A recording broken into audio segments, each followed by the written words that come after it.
Baik,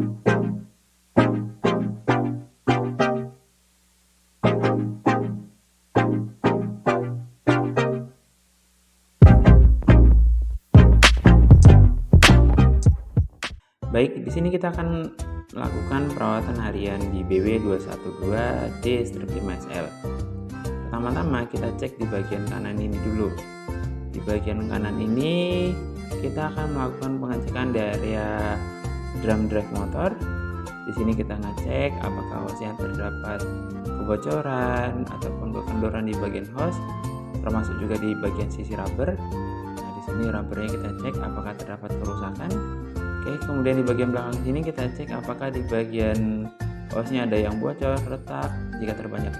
Jika banyak lumpur, segera lakukan pembersihan.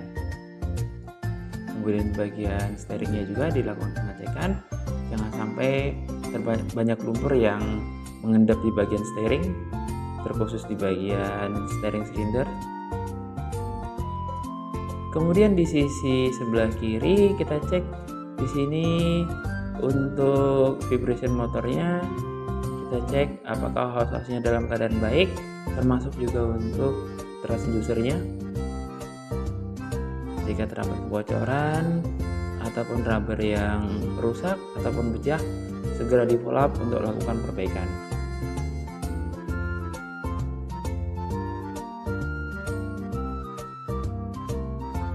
Kemudian kita ke bagian belakang, pastikan juga hose dalam keadaan baik, termasuk di area steering silindernya.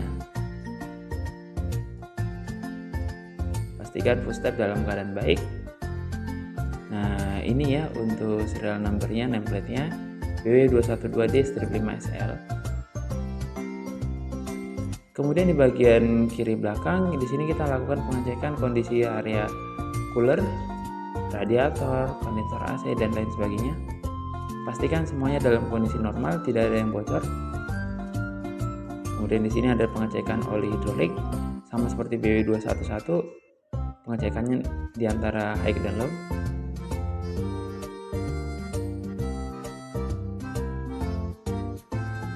Pastikan tidak ada yang bocor. Kemudian di bagian belakang di hose intake, pastikan juga tidak ada yang bocor. Area turbo tidak ada yang bocor.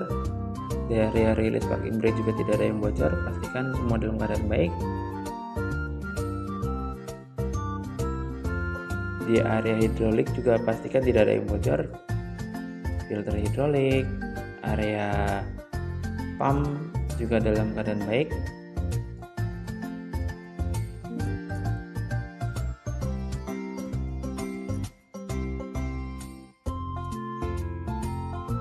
Oke, untuk di area belakang pastikan semua tidak ada yang rusak, tidak ada yang kendor, tidak ada yang hilang.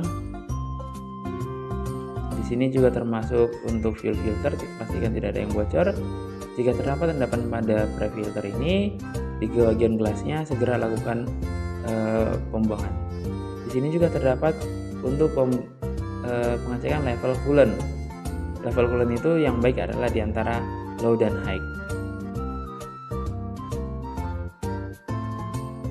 Di bagian sisi cooler group juga pastikan tidak ada yang bocor. Di bagian alternator, di bagian coolant line, kompresor AC, pastikan tidak ada yang rusak, bocor ataupun patah. Baik, itu saja yang bisa saya sampaikan. Sampai ketemu di lain waktu. Selamat